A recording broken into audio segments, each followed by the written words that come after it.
Already কিন্তু আমরা ticket কেটে নিয়েছি। তো শাকিব খান এই ধরনের মানে স্ক্রিপ্ট কিভাবে চয়েস করে আমি সেটাই বুঝলাম না।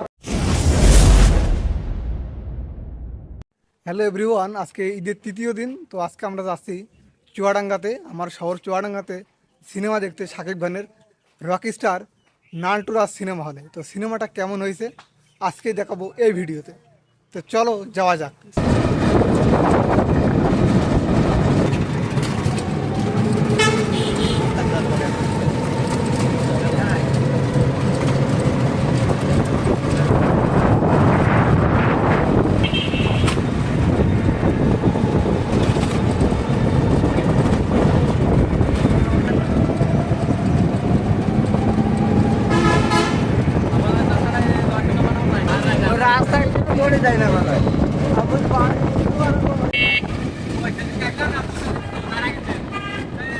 আমরা কিন্তু অলরেডি সিনেমা হলের সামনে পৌঁছে গেছি। আর সামনে ওটা কিন্তু চুয়াডাঙ্গা রেলওয়ে স্টেশন, এবং স্টেশনের পাশেই কিন্তু নান্টু রাজ সিনেমা হল, এই যে এইদিকে। তো আপনারা বাইরে থেকে যারা আসছেন স্টেশনে নেমে যদি ট্রেনে করে আসেন তাহলে স্টেশনে নেমে কাউকে জিজ্ঞেস করলেই কিন্তু সিনেমা হলটা দেখিয়ে দেবে। ওই যে উপরে কিন্তু বড় করে লেখা রয়েছে নান্টু রাজ সিনেমা হল। তো এখন আর সেই ফিলটা পাইনি। 2017 সালে এবং 16 সালে আমরা যে একটা ভিড় দেখেছিলাম সিনেমা হলে, দেখেছিলাম বাদশাহ ডন এবং বস টু জিতের। তো ব্যাপক একটা ভিড় ছিল কিন্তু সিনেমা হলের সামনে। এখন বর্তমানে সিনেমা হলে কিন্তু সেই রকম আর ভিড় নেই। তো ওই যে আমাদের শাকিব খান, বাংলাদেশের যারা মেগাস্টার নামে চেনে। তো আজকে আমরা শাকিব খানের সিনেমা দেখব রকি স্টার, এবং সিনেমাটা কেমন সেটাই জানাবো। তো আমরা কিন্তু অলরেডি টিকিট কাউন্টারে চলে এসেছি। টিকিটের মূল্য কিন্তু উপরে 200 টাকা এবং নিচ তলায় 150 টাকা।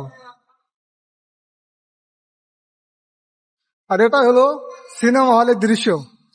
তো আমরা চুয়াডাঙ্গায় সিনেমা দেখতে এসেছি। তো উপরতলায় কিন্তু 200 টাকা টিকিট। আমরা তখন যশোরে সিনেমা দেখছিলাম শাহরুখ খানের জওয়ান, তো সেটা কিন্তু ভিআইপি সিনেমা হল ছিল, যার টিকিটের মূল্য ছিল কত? 150 টাকা এসিতে। আর এখানে মানে সিঙ্গেল স্ক্রিন, বুঝতেই পারছো। তো সেমন কোনো মানে উন্নত মান নাই, তারপরে 200 টাকা দিয়ে উপরতলায় সিনেমা দেখতে হবে এবং নিচ তলায় 150 টাকা। তো এটা জাস্ট মানে মানতে পারলাম না। ঘুরে যাতে মন বলতে চলে এসেছি, কি আর করা, সিনেমাটা দেখতে হবে। তো যাই হোক, শাকিব খানের সিনেমা আজকে দেখবো এবং সিনেমাটা কেমন সেটাই জানাবো। তো এই যে অলরেডি কিন্তু আমরা টিকিট কেটে নিয়েছি নান্টু রাজ সিনেমা হলের টিকিট 150 টাকা দিয়ে নিচতলা। তো সব থেকে বেশি হতাশ হয়েছি যে 200 টাকা টিকিট উপরতলায়, তাও আবার সিঙ্গেল স্ক্রিনে। এটা আমাকে হতাশ করেছে। আর সিনেমা হলে কিন্তু কোনো দর্শক নেই, সিনেমা মানে নেই। 2016 সালে 17 সালে কিন্তু লাস্ট এখানে মানুষের জায়গা হয়েছিল না, যখন জিতের আমরা বাদশাহ ডন এবং বস টু দেখেছিলাম তখন। জাস্ট মানে কি বলবো, এতটা ভিড় যে টিকিট কাটতে লেগেছিল 1 ঘন্টা। তো এখন কিন্তু পুরাই ফাঁকা, কোনো লোকজনই নেই, তাও আবার ঈদের সিজনে। তো চলো সিনেমাটা আগে দেখা যাক। আর এই যে এটা কিন্তু সিনেমা হলের ভিতরের দৃশ্য, আর সবাই কিন্তু সিট বেঞ্চে বসে রয়েছে সিনেমাটা দেখার জন্য।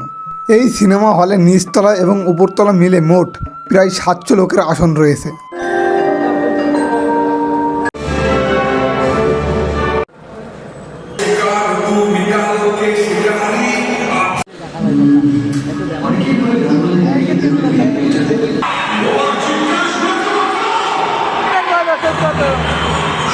এই আজ এবার ওইগুলো বেছে নিলাম।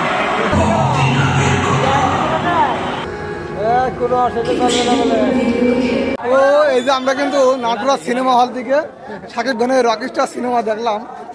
তো এটাকে আসলে কোনো সিনেমা নাকি আমি বুঝলাম না। তো শাকিব খান এই ধরনের মানে স্ক্রিপ্ট কীভাবে চয়েস করে আমি সেটাই বুঝলাম না। তো যাই হোক, এর থেকে দম, সুড়ঙ্গ এই সিনেমাগুলো 1000 গুণ সুন্দর। তো টাকাটাই পুরো লস খেয়েছি। মামা, তোমার কাছে কেমন লাগলো সেটা বলো, কেমন লাগলো? বাবু ছবি থেকে হাসি ছাড়া কোনো উপায় নেই বাবু। এই যে এতে বড় বাবের একটা নায়ক কি স্ক্রিপ্ট পড়ে না, কি গল্প শোনে না, যে একটা ছবি করতে আসছি যে গল্পটা কিরকম হবে। আমার কথা হলে টাকাটা এখানে না খরচ করে অন্য জায়গায় খরচ করলে কেমন হয়েছে? টাকাটা এখানে খরচ না করে হিলালের কথা মতন এই ভেমপুর পার্কে খরচ করলে আরো বেশি ভালো হতো। নেই মানে দেখলে আরো বেশি ভালো হতো। অবশ্যই। তো যাই হোক, সিনেমাটা টোটালি লস। মানে এই সিনেমাটা যারা শাকিব খানের ভক্ত অরিজিনালি শুধু তাদের কাছেই ভালো লাগবে, আদারওয়াইজ কারো কাছে ভালো লাগবে না। ভাইসের কাছে কোনটা? ভাই তো কেমন লাগলো? তো যাই হোক, এসব শুধু শাকিব খানের জাস্ট লুকটাই বেশি বেটার লেগেছে, তাছাড়া কিছুই নাই। তো ভিডিওটা এই পর্যন্ত ভালো লাগলে অবশ্যই লাইক কমেন্ট শেয়ার করবেন, চ্যানেল নতুন হলে ফলো দিয়ে সাথে থাকবেন।